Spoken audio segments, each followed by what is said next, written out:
मेरा पति मेरा बहुत ख्याल रखता था। मेरे लिए महंगी महंगी चीजें लेकर आता था, जबकि उसकी इतनी औकात नहीं थी। मैं हैरान हो जाती कि इतना सब कुछ कहाँ से लेकर आता है। पर एक काम वो बहुत ही अजीब करता है, मुझे बहुत खुश कर देता। मेरे लिए मेरी पसंद की चीजें और खाना लेकर आता, लेकिन खुद रात होते ही दूसरे कमरे में जाकर सो जाता।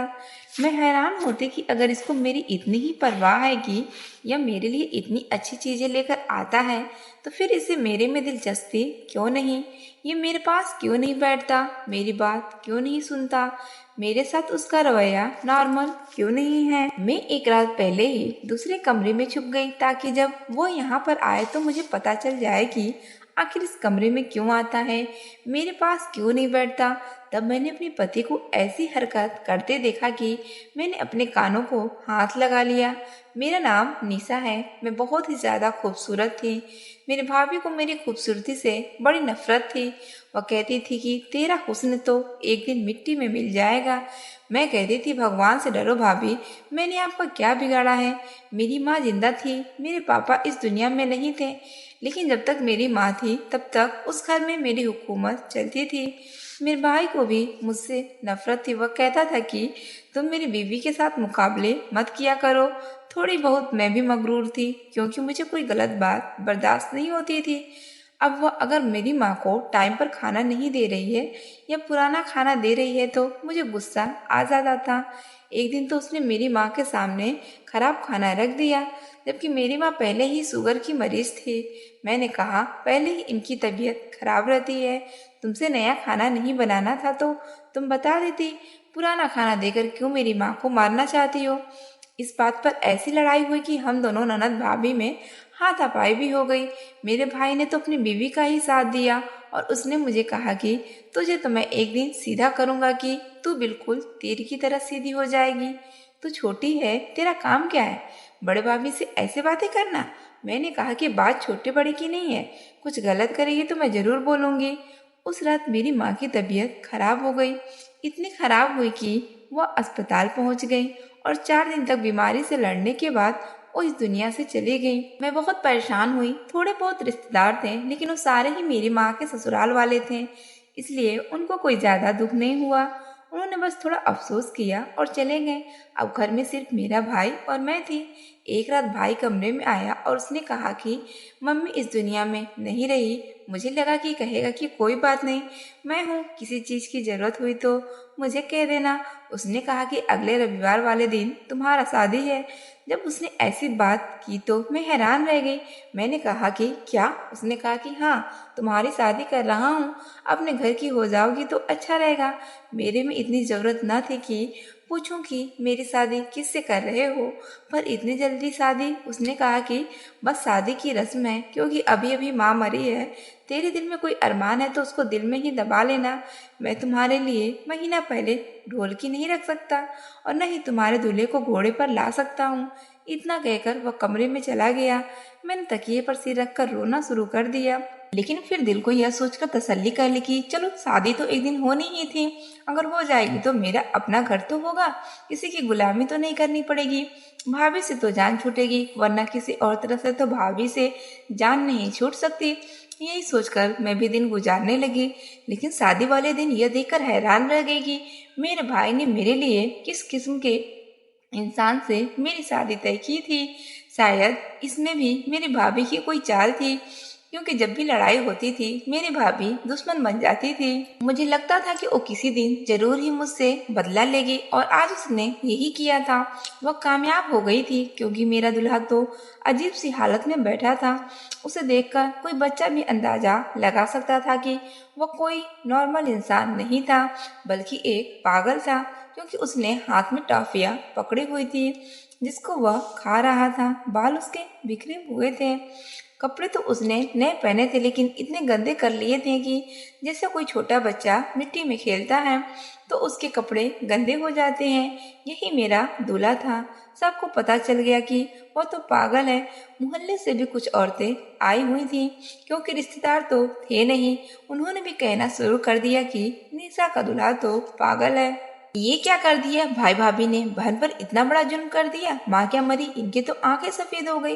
पागल के साथ इतनी प्यारी लड़की का शादी करवा दिया। और मेरा शादी हो चुका था। उसके बाद मैंने अपने दूल्हा को देखा था। अब तो विदाई होने वाली थी। मेरी आंखों से आंसू जारी थे। मैं रोना चाहती थी लेकिन रो भी नहीं सकती थी। मैं रोती तो मेरे आंसू कौन देखेगा। मेरी माँ की बहुत याद आ रही थी। मेरी माँ अगर जिंदा होती तो मेरे साथ यह सब कुछ कभी ना होता।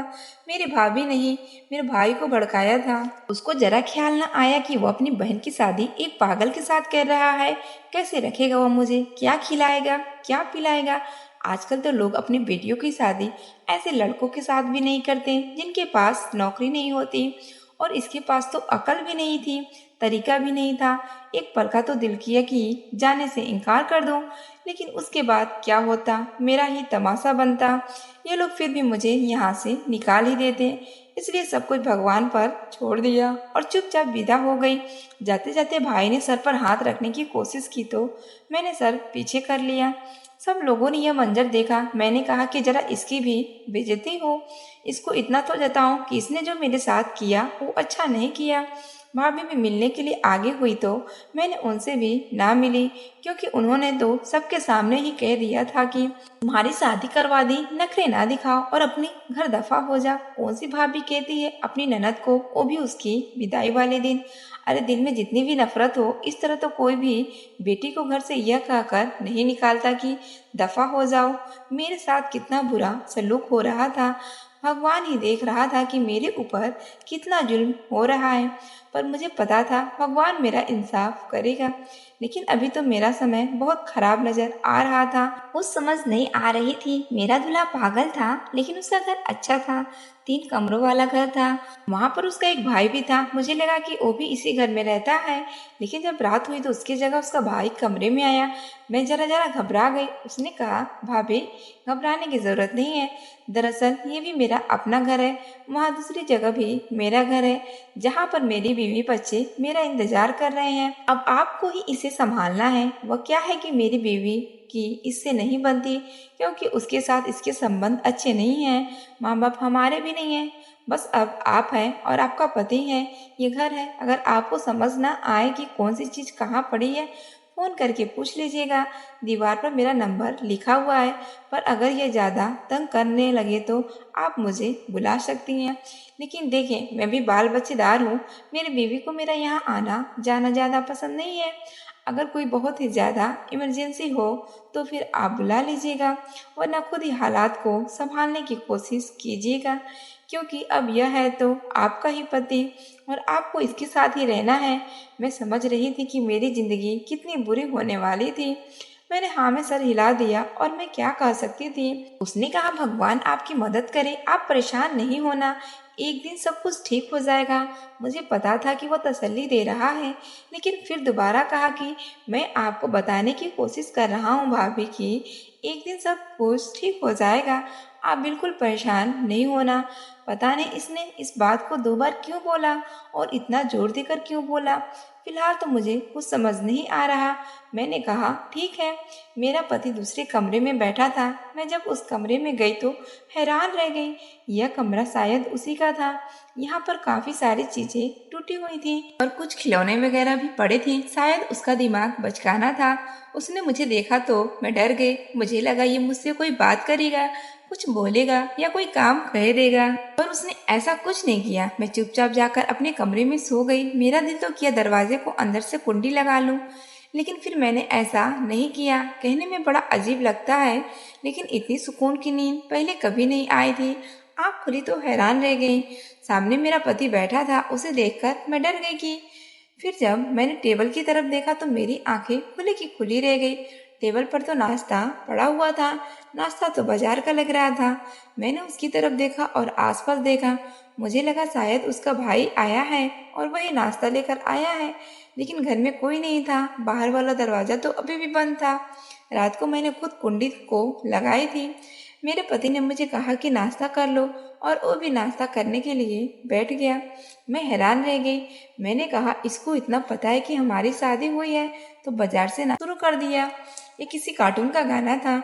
मैं तो समझ गई कि शायद ये एक नॉर्मल सी हरकत है। शायद इसे भी भूख लगी, पर उसके पास थोड़े बहुत पैसे हों। इतना काम तो कोई छोटा बच्चा भी कर लेता है। खैर, मैंने नाश्ता कर लिया। उसके बाद मैं घर को साफ करने लगी। मैं यह पूछना भूल ही गई थी कि ये घर कैसे चलता है, लेकिन फिलहाल तो घर में जरूरत की सारी चीजें पड़ी हुई थी। मैंने उसके भाई का नंबर मिलाया, पर नंबर नहीं मिल रहा था। मैंने दोपहर का खाना भी बना दिया। मेरे घर में ऐसे ही चलने लगी। मेरे पति अचानक ही कहीं चला गया तो मैं परेशान हो गई। मुझे लगा कि पता नहीं, शायद घर से ही भाग गया है। मैंने इसलिए उसके भाई को कॉल की थी। उसने कहा कि हाँ, वो कभी कभी चला जाता है, लेकिन वापस आ जाता है। परेशान होने की जरूरत नहीं है, रात तक वापस आ जाएगा। अगर रात तक भी वापस नहीं आया तो फिर आप मुझे बता देना। मैंने कहा कि ठीक है। रात हुई तो मेरा पति वापस आ गया। उसके हाथ में कोई चीज थी जो उसने मुझे पकड़ा दी। मैंने खोलकर देखा तो उसके अंदर फूल थे। मैंने कहा, ये क्या है? तो उसने कहा, मैं तुम्हारे लिए लेकर आया हूँ। मैं हैरान रह गई। उसने फूल मेरे पास रखे और खुद दूसरे कमरे में चला गया। थोड़ी देर के बाद देखा तो वो कमरा अंदर से लॉक था। उस दिन से मेरे दिन अच्छे गुजर रहे थे। जैसे मैंने सोचा था वैसा कुछ नहीं हो रहा था, बल्कि सब अच्छा ही हो रहा था। बल्कि मेरा पति मेरे लिए रोज कोई ना कोई चीज लेकर आता था। पता नहीं उसके पास पैसे कहाँ से आते थे। घर में भी हर चीज मौजूद थी। जब घर का सामान थोड़ा खत्म होने लगा तो एक दिन उसका भाई आया और उसने आकर 20,000 रुपये मुझे दिए। मैंने कहा कि ये घर भी आप ही चलाते हैं? तो उसने कहा, नहीं, ऐसी कोई बात नहीं है। दरअसल हम दोनों भाइयों के नाम कुछ दुकानें हैं, उनका किराया आता है, तो मैं उसमें से महीने में 2 दफा 20 से 25 हजार रुपये आते हैं। आपको 20,000 रुपये 15 तारीख को मिल जाएंगे। आज पहली तारीख है तो मैं आपको पैसे देने के लिए आ गया हूँ। मैंने कहा, ठीक है। मैंने घर की जरूरत का सामान ले लिया। उस घर में टीवी भी था, एसी भी था, सब कुछ था। एक दिन भूले भटके मेरे भाभी और भाई यहाँ पर आ गए। उनको तो पता था कि उन्होंने मेरी शादी पागल से करवाई है, और मुझे पता था कि देखने आए होंगे कि मेरा क्या हाल हुआ है। लेकिन जब मुझे देखा तो हैरान रह गए। मैंने नया जोड़ा पहना हुआ था। मेरी भाभी ने कहा, यह जोड़ा कहाँ से आया? इन लोगों ने तो तुम्हारे लिए सिर्फ 2 ही जोड़े बनाए थे, और हमने भी तुम्हारे लिए कुछ नहीं बनाया। मैंने कहा, मेरे पति ने मुझे लाकर दिया है। उसने कहा कि तुम्हारे पति को तो मुंह हाथ धोने नहीं आता, तो तुम्हारे लिए जोड़ा कहाँ से लाएगा? मैंने कहा कि उसी ने मुझे लाकर दिया है। और आपको किसने कहा कि उसे मुंह हाथ धोने नहीं आता? यह देखिए, मैं आपको दिखाती हूँ मेरे लिए क्या क्या लेकर आया है। जब मैंने सारी चीजें अपनी भाभी को दिखाई तो वह भी हैरान रह गई। उन्होंने कहा कि यह सब कुछ कहाँ से लेकर आ रहा है? कहीं से चोरी करके तो नहीं ला रहा? मैंने कहा कि ये चीजें तो बिल्कुल नहीं है। उसने कहा, नहीं तो नहीं लग रही। ये क्या बात हो गई? उनको तो ऐसे हो गया जैसे तीर निशाने पर नहीं लगा, कि जैसे वो मेरे साथ कुछ बुरा करना चाहती थी, पर बुरा नहीं हुआ। तो बड़ी परेशान हो गई थी। खैर, मैंने भी सर उठाकर उनको सारी चीजें दिखाई और मैं बड़ी खुश हो गई। मेरी भाभी ने कहा, देखो, शायद मैंने जल्दबाजी में आकर गलत फैसला कर दिया था, लेकिन तुम तो खुश लग रही हो। मैंने अपने भाई को भी कहा कि आपने कोई गलत फैसला नहीं किया। मैं वाकई खुश हूँ, मुझे कोई दिक्कत नहीं है। मुझे इस घर में किसी चीज की कोई कमी नहीं है। हम भी तो गरीब लोग ही थे ना। अगर हमारी शादी होती तो हमारे जैसे लोगों में ही होती। लेकिन यह देख लें, ये लोग तो आपसे अच्छे हैं। इस घर में तो एसी भी लगा हुआ है। गर्मी होती भी है तो सुकून की नींद आती है। मेरे भाभी का मुंह लटक कर रह गया था। मुझे पता था कि घर जाते ही यह मेरे भाई से झगड़ा करेगी। अच्छी बात है, मुझे खुश देखकर घर जाते आपस में झगड़ा करते। ये उनकी सजा थी। मेरा पति मुझसे कोई बात नहीं करता था, मेरी चीजें भी लेकर आता, मेरा ख्याल भी रखता, मेरा ध्यान भी रखता। एक दिन मैं जा रही थी कि मेरे पाँव पर कोई चीज से लग गई तो उसने मेरे पाँव पर पट्टी बांधी, लेकिन रात होती तो वो दूसरे कमरे में चला जाता था और अंदर से लॉक लगा लेता था। मैं बड़ी परेशान होती थी कि यह किस किस्म का मामला है।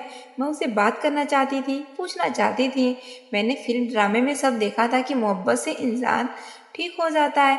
शायद मैं भी उसको ठीक कर लेती, और अगर वो ठीक हो जाता तो फिर उस दुनिया का सबसे अच्छा मर्द होता, क्योंकि खूबसूरत वो था ही, जवान भी था।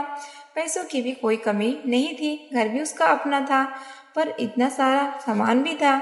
अगर ऐसा ही होता तो मेरी पूरी जिंदगी सेट हो जाती। लेकिन वो मुझसे बात नहीं करता था। मेरी एक दोस्त पागलों की डॉक्टर बन गई थी।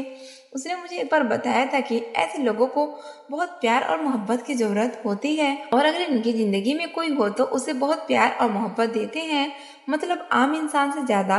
लेकिन यहाँ पर तो मामला उल्टा था। आहिस्ता आहिस्ता मुझे बात समझ आने लगी कि जो भी मामला है उसका ताल्लुक उस कमरे से जरूर है, क्योंकि मेरा पति उस कमरे में ही चला जाता था। इसलिए मैंने सोच लिया कि मुझे पता लगाना होगा कि उस कमरे में क्या करता है। मैं एक बार उस कमरे में गई थी, वहां पर ऐसा कुछ भी नहीं था। मेरी भाभी ने लोगों को कहना शुरू कर दिया था कि पागल से शादी हुई है, लेकिन वह बड़े अच्छे हालत में है। उसके मुंह से निकल गया होगा कि यह बात मुझ तक भी पहुंच गई थी, क्योंकि मोहल्ला तो एक ही था। मैं कहती थी कि हाँ, भगवान का शुक्र है, मैं तो बहुत ज्यादा खुश हूँ, मेरे पास सब कुछ है। मेरे पास पैसे भी होते थे, घर के सारे मामलात मेरे हाथों में होते थे, पैसा आ जाते थे। मेरा पति मेरा ख्याल भी करता था और रोज मेरे लिए कोई ना कोई नई चीज भी लेकर आता था। वह कहा जाता था, मुझे नहीं पता, मैं एक बार उसके पीछे पीछे गई, लेकिन मुझे रास्ते का नहीं पता था, इसलिए मैं वापस आ गई कि मैं कहीं गुम ही ना हो जाऊं। और वो तो मेरी आंखों के सामने से न जाने कहाँ चला गया। उसे रास्तों का बहुत अच्छी तरह पता था। शायद किसी बाग में बच्चों के साथ खेलने के लिए जाता होगा, क्योंकि उसके पास इस तरह की काफी सारी सामान थी। इसलिए मैंने इस बात पर ज्यादा ध्यान नहीं दिया, लेकिन मुझे यह बात जरूर पता लगाना था कि कमरे में क्या करता है। और वह दिन के वक्त पर कमरे को ताला लगाकर चला जाता था। एक दिन मैंने चाबी गायब कर दी और ताला भी खोल दिया। उसको ताला नहीं मिला तो वह बगैर ताला लगाए ही चला गया। मेरा प्लान था कि मैं पहले से ही कमरे के अंदर छुप जाऊंगी और जब वो कमरे में आएगा तो मुझे पता चल जाएगा कि वह क्या कर रहा है। लेकिन जैसे ही घर में आया मुझे तलाश कर रहा था, मुझसे कभी कभी थोड़ी बहुत बातें भी कर लेता था। उसको मेरा नाम भी याद हो गया था, मुझे मेरे नाम से ही बुलाता था। कभी कभी देखकर बड़ा दुख होता था कि यह भी तो किसी की औलाद है, कितना खूबसूरत नौजवान है, और इसके साथ न जाने क्या हुआ कि ये पागल हो गया। जाहिर है ये पागल पैदा तो नहीं हुआ होगा, क्योंकि कहते हैं ऐसे लोगों की उम्र कम होती है। शायद इसके साथ कुछ हादसा हुआ हो। मैंने उसके भाई से भी पूछने की कोशिश की थी, पर उसने मुझे कुछ नहीं बताया था कि वक्त के साथ साथ आपको सब कुछ पता चल जाएगा। यह किस किस्म की बात थी, वक्त के साथ कैसे पता चलता। मुझे मेरे पति की पुरानी तस्वीरें मिली थी। वह शक्ल से बहुत ही गुस्से वाला और जिद्दी लगता था। ऐसा लगता था कि जैसे पूरे खानदान का सबसे खूबसूरत नौजवान था। लेकिन फिर ऐसे हाल पर कैसे पहुंच गया? कहीं इसको किसी की बददुआ तो नहीं लगी थी? मन में ऐसे ही उल्टी सीधी बातें और सवाल आते रहते थे। आज तो मुझे पता चल ही जाना था। फिर उसके बाद मैं देखती कि मुझे क्या करना है, कहीं कोई ऐसी वैसी बात ना हो। मेरा पति फिर से मेरे लिए कोई चीज लेकर आया था। कमरे में गया, लेकिन उसे महसूस किया कि मैं कमरे में नहीं हूँ, तो वह चीज वहीं पर रख दी। मुझे थैले रखने की आवाज आई थी। वो उस कमरे में आ गया। मैं कमरे के अंदर ही छुपी थी। उसने दरवाजे को अंदर से लॉक लगा लिया और कुर्सी पर सर पकड़े बैठ गया। मैं पर्दे के पीछे से उसको देख रही थी। उसको अंदाजा भी नहीं था कि मैं कमरे के अंदर हूँ। वो सर को ऐसे अंदाज में पकड़े बैठा था, ऐसा लगता था जैसे कोई बड़ा आदमी कुछ सोच रहा है। उसके चेहरे पर से अचानक से पागलों वाले जज्बात ही गायब हो गए थे। अभी से मामला मुझे कुछ गड़बड़ लग रहा था। कोई न कोई बात थी जो नॉर्मल नहीं थी। थोड़ी देर के बाद उसने अपनी जेब से एक बड़ा सा फोन निकाला। मैं हैरान रह गई कि यह बड़ा फोन इसके पास कब आया, और फोन भी बिल्कुल ठीक ठाक था, टूटा हुआ भी नहीं था, जबकि बाकी उसकी सारी चीजें टूटी हुई थी। फोन पर किसी से बात करने लगा, और जब उससे बात करनी शुरू की तो मेरी तो ऐसी हालत खराब हुई कि मैं हैरान रह गई। वो तो किसी समझदार आदमी की तरह बातें कर रहा था और कह रहा था कि देखें, मैंने आपसे पहले डील की थी और ये पैसे कारोबार में लगा दें। जो मेरी किस्मत में होगी, जो मेरा नसीब होगा, मुझे मिल जाएगा। मैं हैरान रह गई थी कि वो मेरा पति जो दुनिया के सामने पागल बना हुआ है, यहाँ पर बैठकर बिजनेस की डीलें कर रहा था, लेकिन फिर दुनिया के सामने क्यों पागल बना हुआ था और अपनी बीवी से झूठ क्यों बोल रहा था। अपनी बीवी को तो बता सकता था। दिल तो किया कि सामने आ जाऊं, लेकिन फिर सोचा कि देखती हूँ ये क्या करता है। फिर थोड़ी देर के बाद जेब से काफी सारे पैसे निकाले और फिर उनको एक साइड पर रख दिया। फिर दोबारा से किसी को फोन किया। इस बार मुझे समझ आया कि वह किसको फोन कर रहा है। वो अपने भाई को ही फोन कर रहा था। उसने कहा कि मेरा दिल करता है मैं निशा को सब कुछ बता दूं। मेरी बीवी है, मैं उसके साथ रहना चाहता हूँ। शायद दूसरा शख्स यह कह रहा था कि जल्दबाजी न करो, तो उसने कहा कि जल्दबाजी कैसे, हमारी शादी को 4 महीने होने वाले और फिर उनको एक साइड पर रख दिया। फिर दोबारा से किसी को फोन किया। इस बार मुझे समझ आया कि वह किसको फोन कर रहा है। वो अपने भाई को ही फोन कर रहा था। उसने कहा कि मेरा दिल करता है मैं निशा को सब कुछ बता दूं। मेरी बीवी है, मैं उसके साथ रहना चाहता हूँ। शायद दूसरा शख्स यह कह रहा था कि जल्दबाजी न करो। तो उसने कहा कि जल्दबाजी कैसे, हमारी शादी को 4 महीने होने वाले हैं। जब मेरा जिक्र हुआ तो मैं सामने आ गई। मुझे देखकर हैरान रह गया। उसका मुंह खुला का खुला रह गया और फोन में एक साइड पर रख दिया। मैंने कहा कि यह सब कुछ क्या है, क्यों दुनिया के सामने पागल बने हुए हैं। मैंने सब कुछ सुन लिया है। उसने कहा कि देखो, मैंने आज या कल तुम्हें बताना ही था। मैंने कहा कि मुझे सारी बात बताओ, आखिर बात क्या है। मेरी आंखों में आंसू आ गए। तो उसने कहा रो क्यों रही हो। मैंने कहा मुझे नहीं पता, बस मुझे रोना आ रहा है। मुझे बता दे कि क्या बात है। उसने मुझे ऐसी बात बताई कि मैं हैरान रह गई। उसने कहा कि मैं पूरे मोहल्ले का सबसे समझदार और पढ़ा लिखा लड़का था। मेरी बहुत अच्छी नौकरी भी थी। अभी भी मैं उसी नौकरी में हूँ, लेकिन सारी रात बैठकर ऑनलाइन काम करता हूँ। मैंने कहा कि पागल बने क्यों फिरते हो। तो उसने कहा मेरी कुछ लोगों के साथ दोस्ती थी, पर मुझे नहीं पता था वो किसी और तरह के लोग थे। एक दिन हम लोग कहीं चले गए, वहां पर हमारा छोटा सा झगड़ा हो गया और हमारे हाथों एक आदमी मर गया। तो सारा इल्जाम उसने मुझ पर लगा दिया। अगर मैं पागलपन का नाटक न करता तो मुझे सजा हो जाती और मेरी सारी जिंदगी जेल में गुजर जाती, क्योंकि वो सब लोग भाग गए। पर मैं उस आदमी की जान बचाने के चक्कर में वहीं पे रह गया, लेकिन वह भी इस दुनिया से चला गया और इल्जाम मुझ पर आ गया। मुझे पुलिस पकड़कर ले गई थी। अभी भी वो लोग इसी मोहल्ले में रहते हैं। उसका मेरी वजह से नुकसान हुआ, इसलिए मुझे पागलपन की एक्टिंग करनी पड़ी। लेकिन सुना है अब उन्होंने अपना घर बार बेच दिया है और 1 महीने बाद यहाँ से जा रहे हैं। बस उसके बाद मैं अपने तरीके से रह सकता हूँ। तुम्हें ये सब कुछ मैंने इसलिए नहीं बताया कि एक दफा वो लोग यहाँ से चले जाएं तो फिर मैं तुम्हें भी बता दूंगा। तुम्हारे भाई ने जब कहा कि उसी ये रिश्ता कबूल है तो हम लोग बड़े हैरान हुए। हमें पता चल गया था, इसलिए मैंने बिना देखे ही शादी के लिए हाँ कर दिया। सोचा कोई तो पुण्य कमा लूं तुम्हें बचाने की खातिर। तुमसे बहुत मोहब्बत करता हूँ, तुम बहुत अच्छी लगती हो। बाहर जाता हूँ तो वो भी काम के सिलसिले में ही जाता हूँ। तुम्हारा चेहरा मेरी आंखों के सामने आ जाता है तो फिर सोचता हूँ तुम्हारे लिए कोई चीज ले लूं। सोचता हूँ कि कहीं तुम हालात से तंग आकर मुझे छोड़कर ना चली जाओ, कि एक पागल के साथ मेरी जिंदगी बुरी गुजर रही है, इसलिए तुम्हारे सारे नाज नखरे उठाने की कोशिश करता हूँ। तुम्हारे लिए तोहफा लेकर आता हूँ कि कम से कम तुम खुश तो रहो। तुमसे बहुत मोहब्बत करता हूँ। मेरी आंखों में फिर से आंसू गिरने लगे। उसने कहा कि आप रो क्यों रही हो। मैंने कहा कि खुशी से रो रही हूँ। उसने कहा अजीब हो, दुख से भी रोती हो और खुशी से भी रोती हो। अरे देखो, मैं तुम्हारा पति हूँ। तुम्हारी जिंदगी बहुत अच्छी होने वाली है। 1 डेढ़ महीने तक हमें नाटक करना होगा और इसके बाद सब कुछ ठीक हो जाएगा। मैंने कहा कि मुझे कोई दिक्कत नहीं है। मैं तो सोच रही हूँ कि भगवान ने मेरी कौन पुण्य का मुझे तोहफा दिया है। मैंने कभी किसी का बुरा नहीं किया था, पर मेरे अपने भाई ने मेरे साथ इतना बुरा किया। और शुक्र है कि आप बिल्कुल ठीक हैं। उसने कहा कि परेशान नहीं हो, सब ठीक है और हमेशा ठीक रहेगा। मैं तुम्हारा पति हूँ, हमेशा तुम्हारा ख्याल रखूंगा, तुम्हारे साथ रहूंगा। हमारी जिंदगी बहुत अच्छी होगी। और ऐसा ही हुआ। आहिस्ता आहिस्ता यह बात मशहूर कर दी। मैंने अपने पति का इलाज करवा लिया है और हमारी जिंदगी मिसाल बन गई। कहानी पसंद आई तो वीडियो को लाइक करें और ऐसे ही अच्छी कहानियाँ सुनने के लिए हमारे चैनल को सब्सक्राइब करें।